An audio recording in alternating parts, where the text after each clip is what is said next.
विश्व प्रसिद्ध श्री केदारनाथ धाम की आगामी यात्रा 2 मई से शुरू होने जा रही है।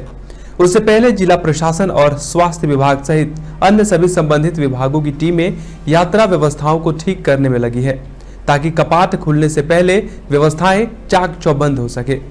इसी को लेकर मुख्य विकास अधिकारी डॉक्टर GS खाती ने बताया कि जिला प्रशासन द्वारा सड़क मार्ग से लेकर केदारनाथ पैदल रास्तों को युद्ध स्तर पर ठीक किया जा रहा है, तो वहीं DDMA की टीमें निरंतर पैदल रास्तों पर जमी भारी बर्फ को कठिन परिश्रम से हटाने में लगी हैं, ताकि यात्रा सुगम और भव्य तरीके से चले।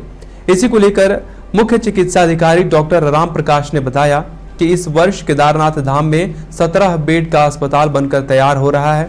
जैसे ही पैदल रास्तों से बर्फ हटाने का कार्य पूरा होगा, वैसे ही स्वास्थ्य विभाग की टीमें जरूरी सामान के साथ अपनी व्यवस्थाओं को जुटाने में लग जाएंगी। रुद्रप्रयाग से सत्यपाल नेगी की रिपोर्ट। रुद्रप्रयाग जनपद केदारनाथ बाबा की यात्रा के सापेक्ष अपनी तैयारियां अंतिम चरणों में जो चीज़ें बची हैं उन पर हम पूरी करने के लिए प्रयासरत हैं। यात्रा मार्ग में हमारा जो सबसे बड़ा फोकस है वो केदारनाथ धाम में जो नया हमारा चिकित्सालय बन रहा है 17 बेड का, उसकी व्यवस्थाओं को हम विशेषज्ञ सेवाओं के साथ देने के लिए प्रयासरत हैं।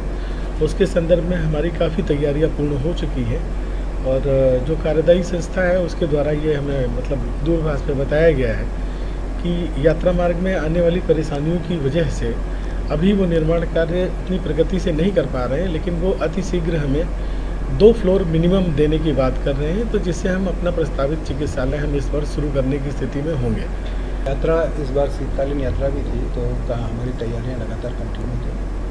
जो पुराने हमने अनुभव लिए हैं तो हमने हर स्टेक होल्डर से हर स्तर पर बात की जा चुकी है और आगे भी वार्ताएं चल रही हैं। उसके बाद जो भी कार्यक्रम थे, निरीक्षण कार्यक्रम है, भ्रमण कार्यक्रम है, जो अधिकारियों को करने थे वो काम, जैसे सड़क का मुद्दा है तो सड़क के काम भी चल रहे हैं।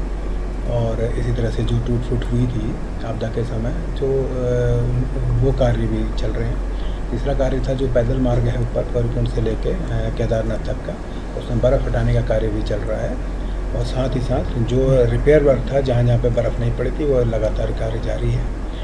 जहाँ पे टेंट हैं, दुकानें हैं, उनके आवंटन का कार्य वो कर चुके हैं।